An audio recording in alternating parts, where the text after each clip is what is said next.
Hey, what's up guys, it's your boy Dig Dash and I'm back with another video.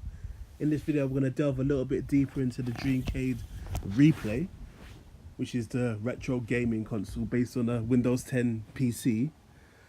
As you can see, I'm just flicking through the interface just to kind of give you a brief overview of the features, the functions.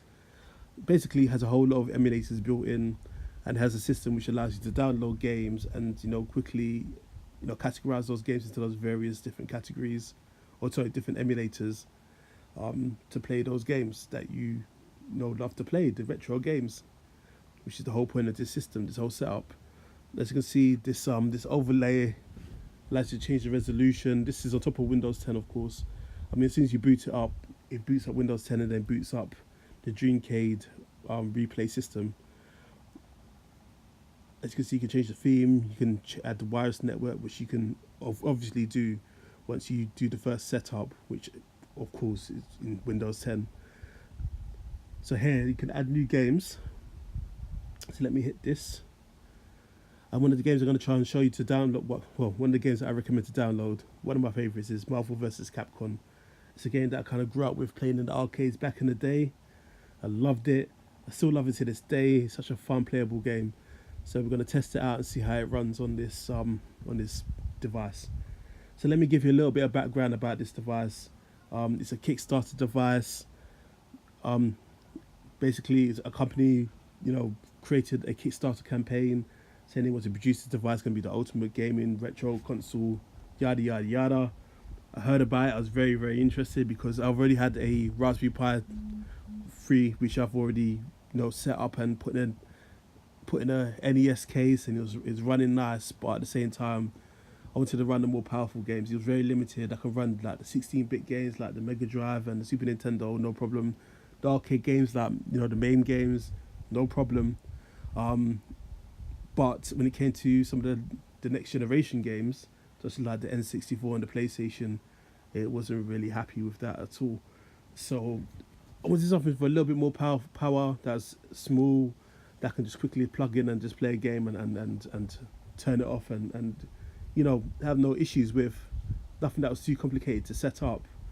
And yeah, I came across this and thought, yeah, let me mess with it. So this is the process that you use to download stuff. So it kind of provides you with links which you click on to download the files, which is zip files, which goes straight into the allocated categories and folders relating to the emulators, so you can quickly play these games. So this is obviously a MAME emulator, emulating the arcade machine, and as you can see, it runs pretty well, and it should run pretty well because this Dreamcade Replay is based on an Apollo Lake 2.4 gigahertz CPU. That's 4 gigabytes of RAM. Standard, it comes with 32 gigabytes of SSD. Obviously it's got HDMI, it's got VGA out, which is very interesting. It's got 5 gigahertz Wi-Fi. It's got a micro SD slot. It's got a built-in M2 slot as well, so you can quickly bash in an M2 card. Have like a 256, 512 gigabyte card, which would be very expensive, but it just be very convenient. Have everything in one unit, and has various USB 3.0 sockets. So it's quite handy, quite useful. You can plug a lot of stuff into it. So anyway, let's see how this runs. As you can see, now it runs very, very well. I mean, there is a bit of screen tearing, but I think that's just down to the emulator, not down to the power of this unit. This unit's more than capable of running, these retro games, especially Street Fighter. It shouldn't be an issue, but at the same time, I think it's probably just down to the emulator causing issues, but it doesn't actually affect the gameplay. It runs fast, it runs smooth. It just reminds me of the old kind of days back in the arcade, throwing my money into these machines, having a good old time. So yes, I downloaded GoldenEye just to kind of give you an overview of what that plays like, and I must admit I'm fairly impressed. This is not the most powerful unit, but it runs N64 games almost flawlessly. The only drawback, of course, which is not the machine's fault, is just the way that the controller is set up. the N64s had the specialist controller with the trigger button underneath your at the bottom of the controller, and you can't really replicate that very well with modern controllers. But as you can see, this game runs very, very well. It's very smooth. I mean, I recall playing this many hours of this game back in the day when I had my N64. One of the gripes I had with my N64 was that even back in the day when I had my CRT TV, it would just, the graphics were very smeary, and it's like almost having like Vaseline rubbed into your eyes. They were not very. They were impressive at the time because given that they were 3D polygons, running smoothly between 30 to 60 frames per second.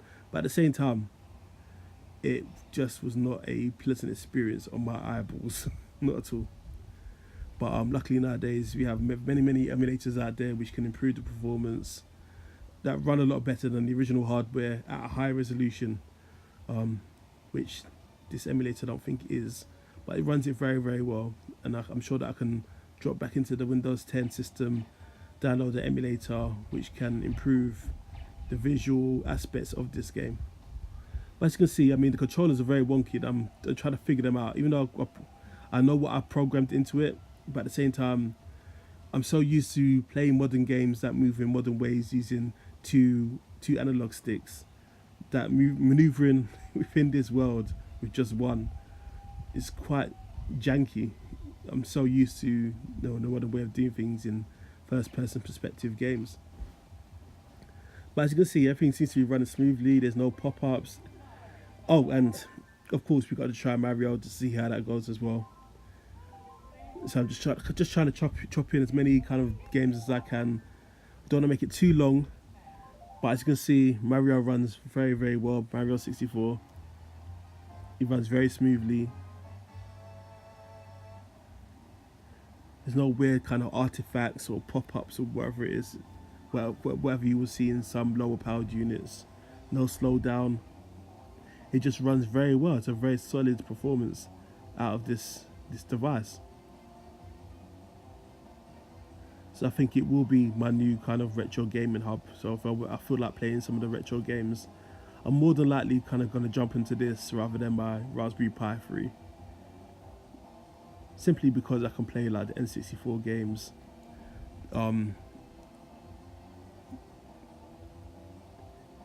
I can play the N64 games fairly well, unlike the Raspberry Pi, which really struggled, given that, understandably it's a low powered unit. This runs a full kind of, desktop CPU, even though it's a low powered one. But a low powered desktop CPU beats out the kind of the single board, kind of really, really low powered Raspberry Pi 3.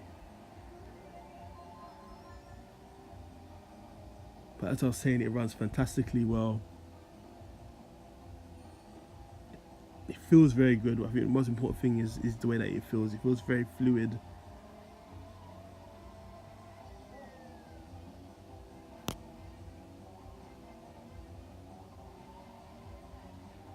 And as you can see, I've not played this game in ages, but I'm just still straight into it. I'm sliding, drifting like I used to. It just runs very, very well.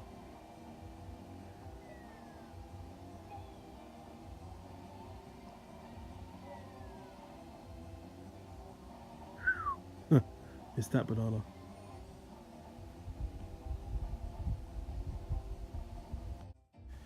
Yeah, so as you can see, it runs very, very well.